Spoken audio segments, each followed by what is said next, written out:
So they had held hands, and Dad had prayed. Not grace.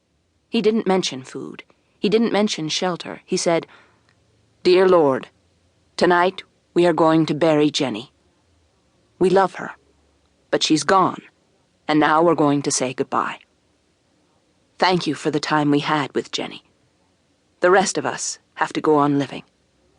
Thank you for making Stephen tell us." Jody was only 9, only a third grader.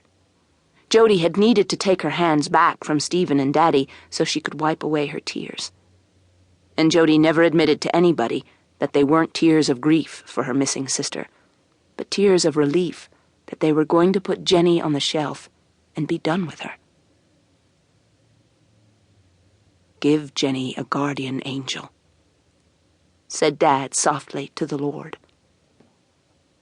Usually during grace, Jody felt that Dad was talking to his children, ordering them to behave and be thankful.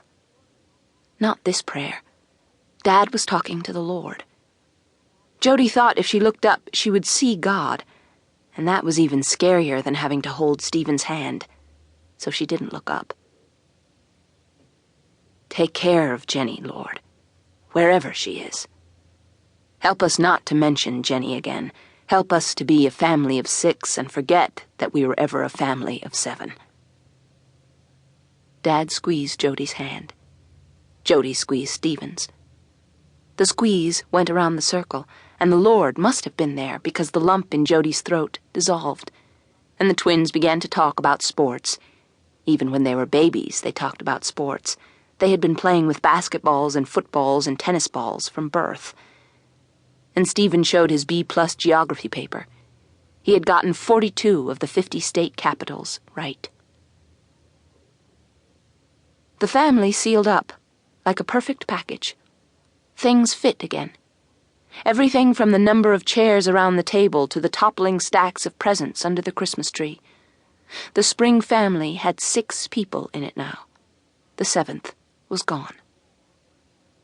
Mom and Dad didn't even telephone Mr. Mollison again. Mr. Mollison was the FBI agent who had been in charge of the case. For a while, he had been as much a part of the family as Uncle Paul and Aunt Llewellyn.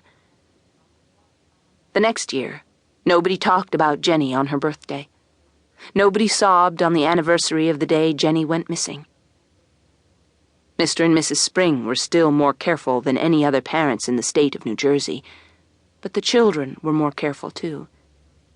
It wasn't because Jody and her brothers were worried that they might be kidnapped too.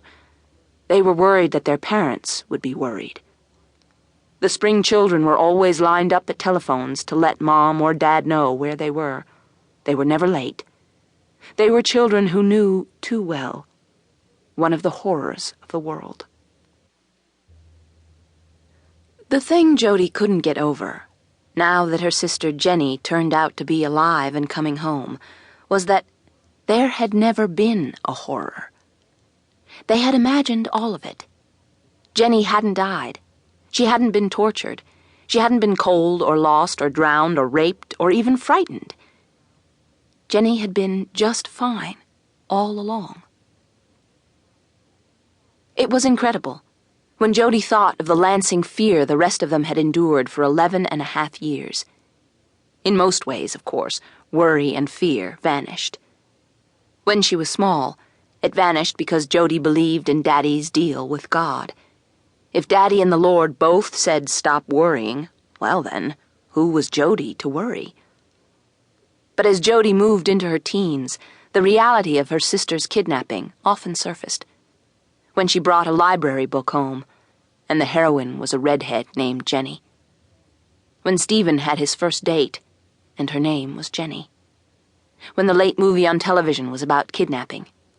When Jody went in the post office and saw those black and white photos, "Have you seen this child?" She'd feel it again, the panic like burning acid, making it impossible to think of anything else. And the rage, the terrible, terrible anger that their lives had been so brutally interfered with. Brian and Brendan were babies when it happened, still sitting in the double stroller getting everything sticky.